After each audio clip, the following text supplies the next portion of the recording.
Nasa linya na ngayon si Vince Dizon, ang kalihim po ng DPWH. Ito po'y taong halos wala na sigurong pahinga. Good morning po, Sec Vince. Magandang umaga po, Sir Ted, Ma'am Cha. Magandang umaga po. Opo, alam po namin kayo po napakaabala. Ano po, bago po tunghayan natin itong mga inyo pong ginagawa ngayong relief operations at pagtulong sa mga biktima ng pagyanig, meron ho ba kayong update dito po sa ginagawa naman pong pagsusuri ng DPWH mismo sa mga proyekto po na kontrobersyal at ang iba nga po ay sinasabing ghost at substandard, sir? Opo, unang-una po, ngayon po na aktibong-aktibo na po ngayon ang ating bagong special advisor sa ICI, si former General Jun Azurin. Very, very close na po ang coordination natin at mga ating team sa kanya at sa ICI. At pong Lunes nga, pakita na ang ICI nung kanilang mga talagang tinututukan ngayon ng mga ghost project sa buong bansa. So doon po tayo nakatutok po ngayon, no. Yung pong ating team talaga pong pinapadala na ang mga dokumento, ina-assess na po sa ground tulong ng ating mga kapulisan at ating mga kasundaluhan. Kasama ang ICI, no, lalo na yung ating special investigator. Kaya yun po ang nangyayari ngayon on the ground, no. Ang proseso po ito pong sa listahan na hawak-hawak ng ICI ngayon, yung pong mga proyekto binavalidate, nagpapadala po tayo ng mga engineer doon para masigurado talaga, kinukuha po lahat ng dokumento at yung mga dokumentong yun po ay yun ang nagiging basihan ng kasong ifa-file ng ICI sa Office of the Ombudsman. So yun po ang sistema ngayon, no? At ngayon po merong mga 15 hanggang 20 po, no, na project at kasong tinitignan tayo ng masusi ngayon, no. Hindi ko lang maibibigay sa inyo, pasensya na po, Sir Ted, ang mga detalye nito, no. Pero ang goal po is in 2 weeks, 3 weeks, ipa-file na po itong mga kasong ito.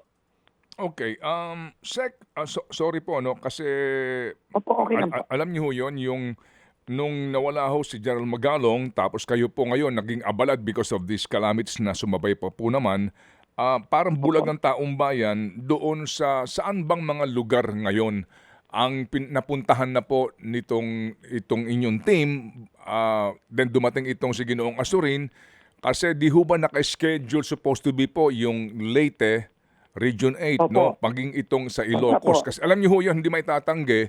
Talaga pong dito inoobserbahan ng mga kababayan natin kung wala bang pipiliing lugar. Ang Bulacan po, klaro na, no? At patuloy po ang COA Yes. reports dito ng mga ghost projects daw po.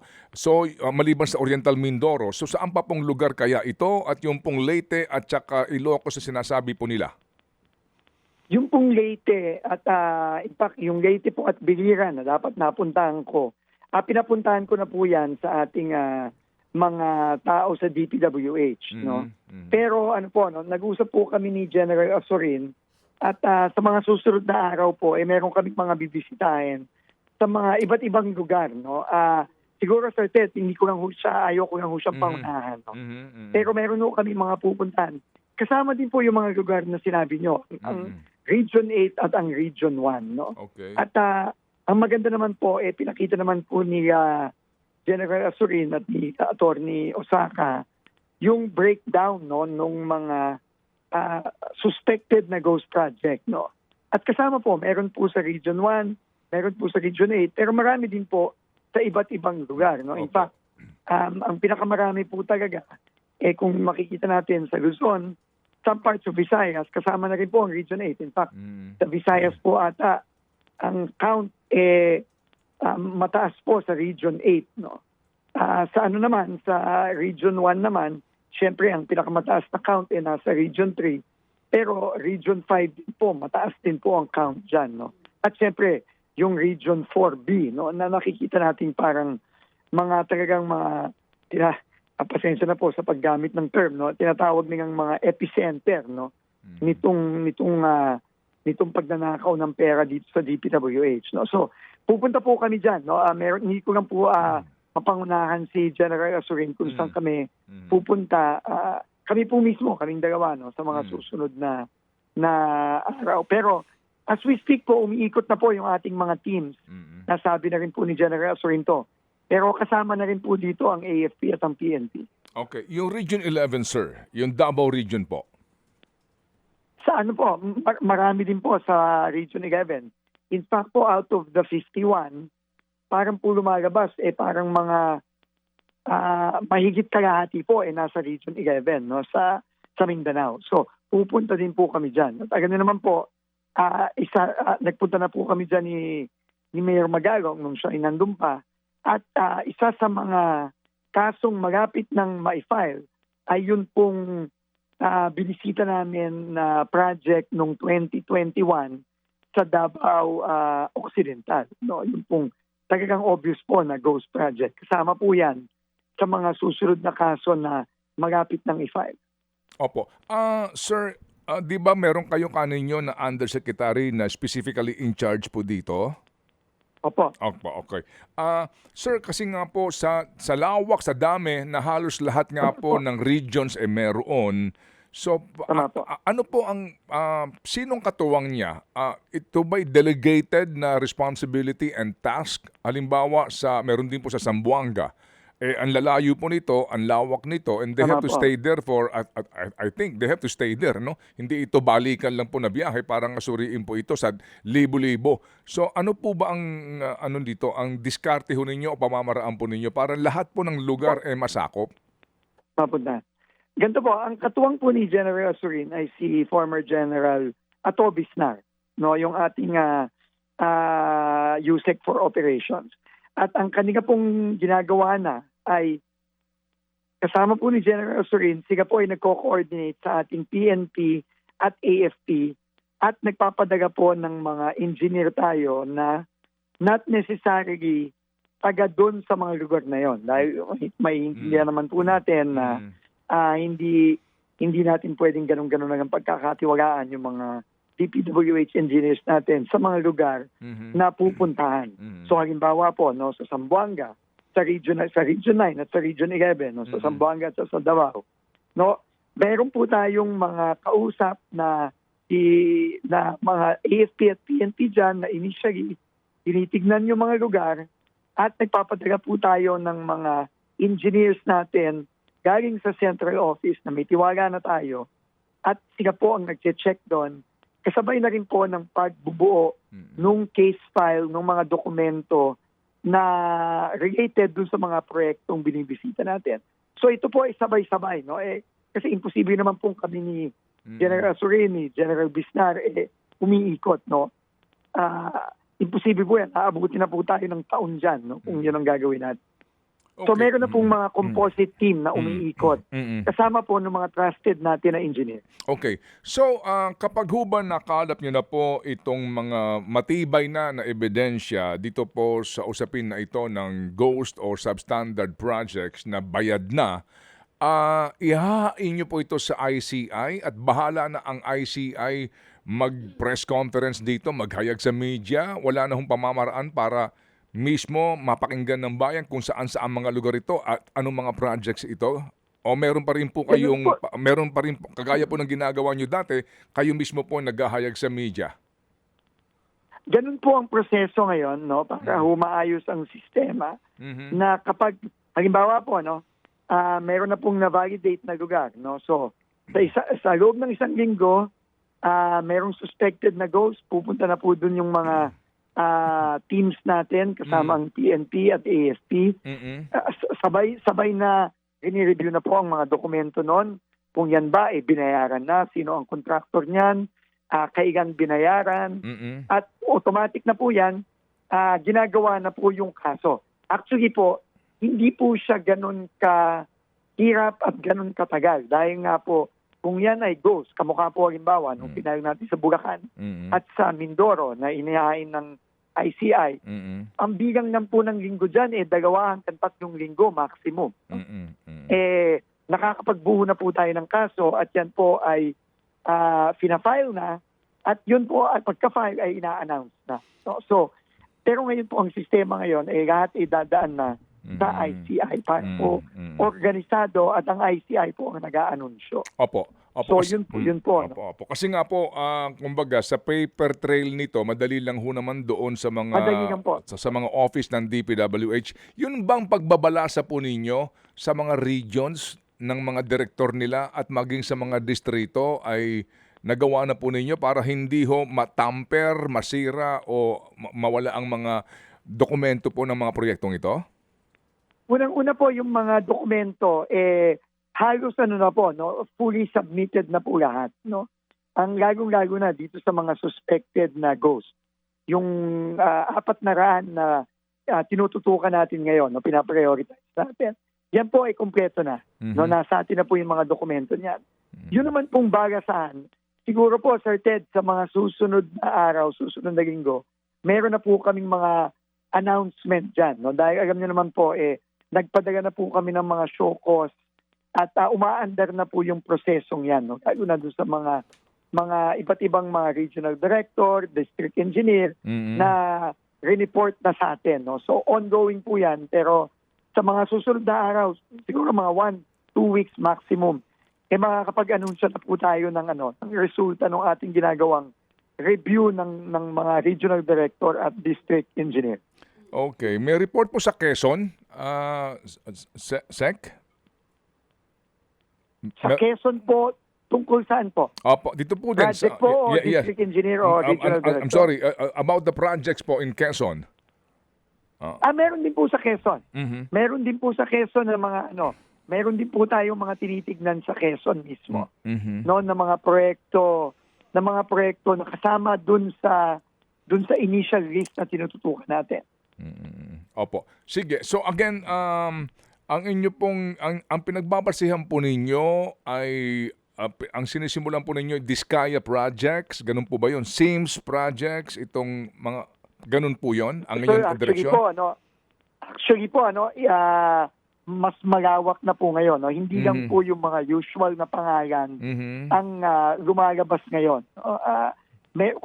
Pag nakita niyo po yung mga kasong ipa-file ng ICI sa mga susunod, meron na pong mga ibang mga contractor at mga pangalan na makikita kayo doon. Hindi na po ito yung usual. Although syempre marami pa rin po doon sa mga nakalista na goals, yung usual, no, lalo na yung mga Diskaya contractors. Pero meron na pong mga iba. Opo. Asa na po itong si Director Ronel Tan ng Region 1? Siya po ay currently po nasa Region 1 pa rin at currently po sinasagot niya o nasagot na niya yung ating pinadalang show cause order, no, dahil dun sa mga proyekto sa specifically sa La Union. So meron na po tayong ongoing na process dyan. So siguro in the next few weeks, no, hindi na po magtatagal, gagabas na po yung desisyon ng departamento dyan tungkol specifically kay RD Tan. Opo. Sige, may tanong na po si Chacha. Go, Cha. Yes po. Since pag-uusapan na po itong balasahan ng mga regional directors natin, sa DPWH Region 6, pinalitan nyo rin po doon yung regional director. Meron po ba kayong particular na findings or insidente sa area na yan kung bakit napalitan po yung regional director dyan? Actually, hindi po. No? Hindi po, yung pong paglilipat sa director ng Region 6 at sa NCI at paglipat sa kanya temporarily dito sa NCR ay nanggaling po dahil nga itong si dating regional director Opulencia at yung ARD niya na si Tamayo nasama po dito sa mga kaso, no. So sila po ay tinanggal na po natin at naganap muna tayo ng iba na pwedeng pumalit sa kanila temporarily.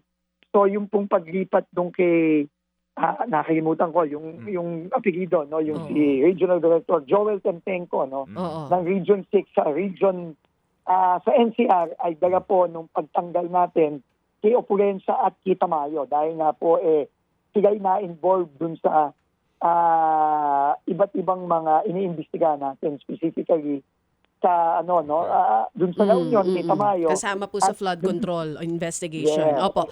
So, Sec actually, Vince, nagsisimula na po tayo, no? Pero ano po ito, no? may proseso po kasi tayo kasi marami po sa Yes, mga yes. taong ito ay mga civil service Oo. personnel. Opo, opo. So ayaw naman May po natin proseso. Mm-mm. may proseso at saka ayaw nating lalabanan lang tayo at baka mapigilan pa yung nagawa nating pagbabalasa Tama at naman po. pagtatanggal. Oo. Sec Vince, Saka po sige po, go ahead. bukod sa flood control, meron kayong nilabas kamakailan yung pagpapasuspend po muna, indefinitely suspension, itong mga road reblocking projects po natin Oo. sa buong bansa dahil ika Opo. nyo, may mga kumikita din sa mga maayos sa kalsada tapos sinisira naman nila. San pong areas pinakamarami? Nako, all over the country po. Alam niyo ang sinabi nga ho ng Pangulo sa akin, na talagang itong mga ganitong gawain, talagang kailangan magbago na. Ito, pinagis na ho natin lahat ito eh. No? So, talaga pong ngayon po, in the process kami, na habang nakasuspindi nga ito, in fact, sasabihin ko na ho sa inyo ngayon, Sir Ted, Ma'am Cha, marami nga pong hindi sumusunod eh. Kaya po talagang magiging basehan pa ho ito sa pagtanggal pa namin sa ibang mga district engineers na hindi sumusunod. No, ang kailangan po talaga mangyari dito is klarong-klaro po yung requirement kung kailan talaga pwede at dapat mag-reblocking. Ngayon po kasi hindi klaro yun. Ngayon po madali lang sabihin na kahit na maayos ang kalye, sige, bakbakin natin kasi kasama yan sa preventive maintenance. Pero hindi ho natin alam talaga at hindi ho ginagawa yung masusing pagsasabi na kailangan na talaga itong i-reblock o bakbakin. Oo. So ito po talagang kailangan baguhin na po itong sistemang to. Oo. Talagang hindi lang source of abuse. Ito po talaga ay napakalaking perwisyo sa ating mga kababayan. Oo. Sec, ano pong saklaw nitong suspension na to? Kasama po ba paging yung mga road reblocking sa EDSA? Lahat po kasama dito. Ang hindi lang kasama dito po ay yung road reblocking na halimbawa, mayroon pong gagawin ang mga water utilities na pagbubutas para ayusin yung mga linya ng tubig. Pag mayroon pong gagawing pag-aayos sa drainage, yun lang po ang hindi kasama dito sa order na ito. Pero lahat po ay saklaw nito, buong bansa. Okay. Yung pong mga farm-to-market roads na sinasabi na grossly overpriced, meron na ho ba kayong report doon, yung konfirmasyon dito? Meron na po ako natanggap na report galing kay Secretary Kiko Laurel. Pero ito po, hindi pa po namin nasusuri ito ng maayos. No? Kakatanggap na po namin yung report a few days ago. So yan po ay magiging joint investigation po natin kasama ang Department of Agriculture. So ano lang po tayo, magsisimula po. Naputol ang ating linya. Sec Vince? Ay, Sir Ted, Ma'am Cha, pasensya na po. Ako po Opo. inawagan ng baterya. Pasensya na po. Okay. Kagaya po nung sinasabi ko, yung pong sa farm to market roads, kakatanggap lang natin ng report.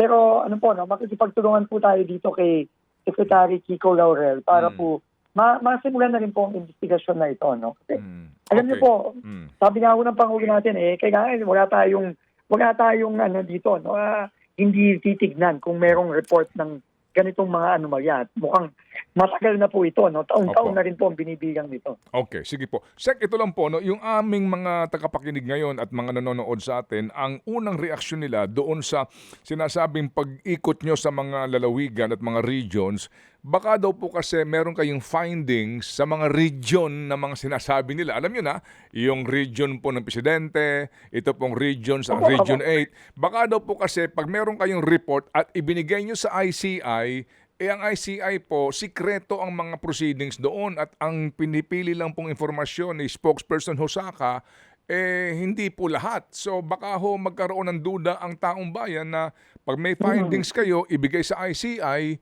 hindi natin malaman at pag ang impresyon po may tinatago po ang gobyerno. Pwede ho bang kung kayo may findings doon, kayo ang maglahad sa media o bawal na po sa inyo yon?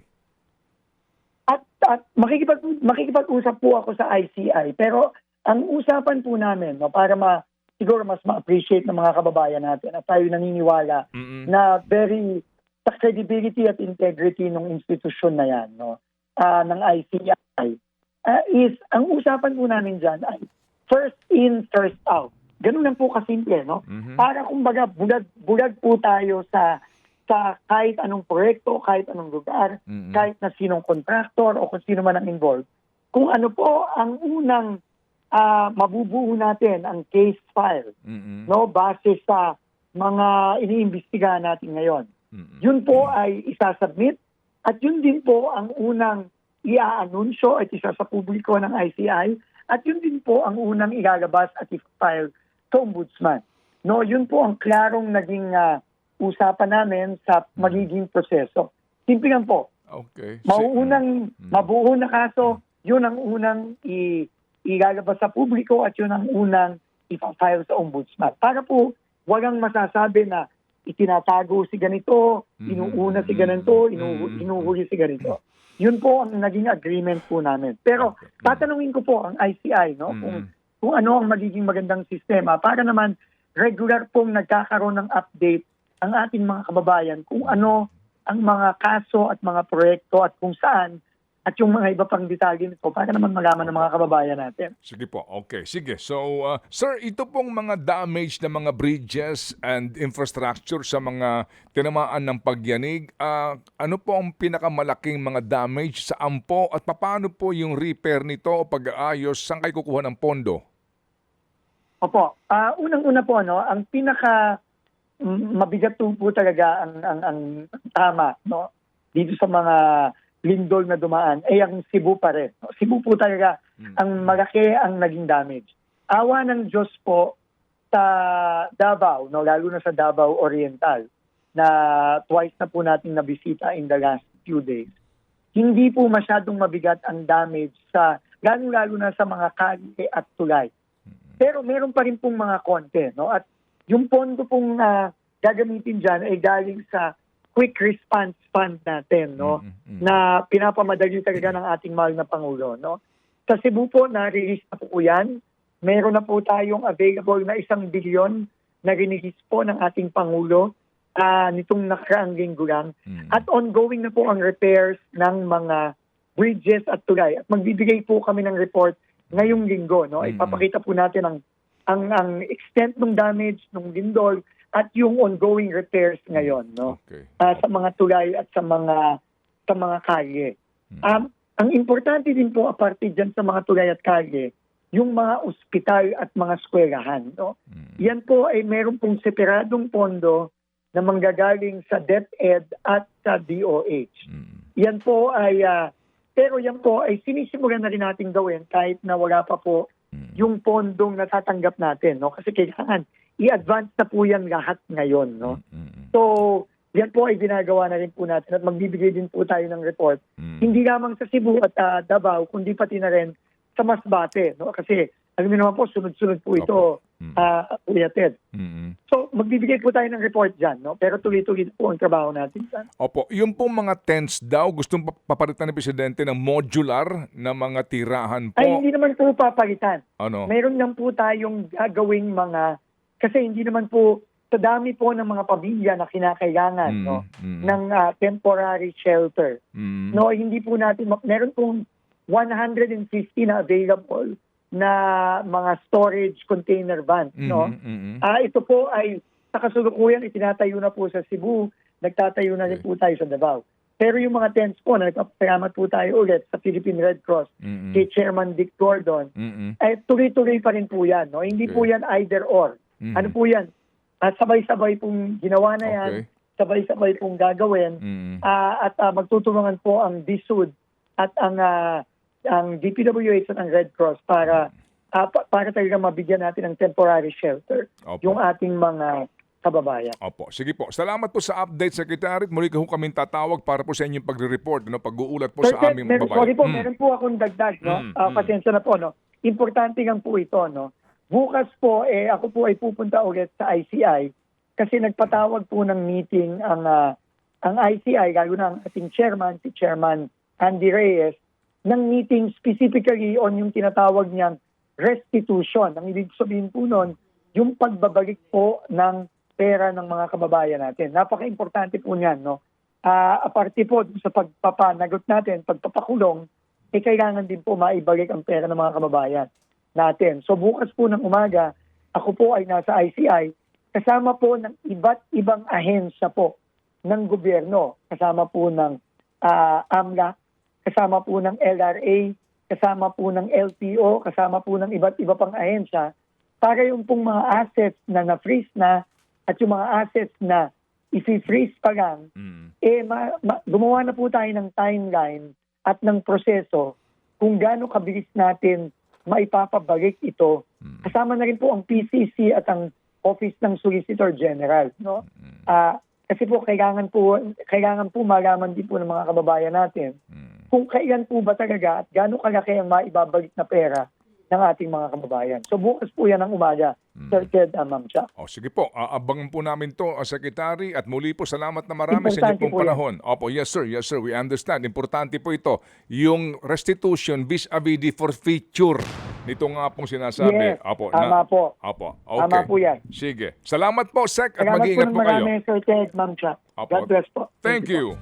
Mga kapatid, brothers and sisters, saan ka pa? Dito na tayo sa totoo. Dito na tayo sa True FM. Mga kapatid, mag-subscribe and follow po kayo sa social media accounts ng True Network PH. Yan po kami. Hanapin nyo lang True Network PH, Facebook, Instagram, YouTube, TikTok, and podcast.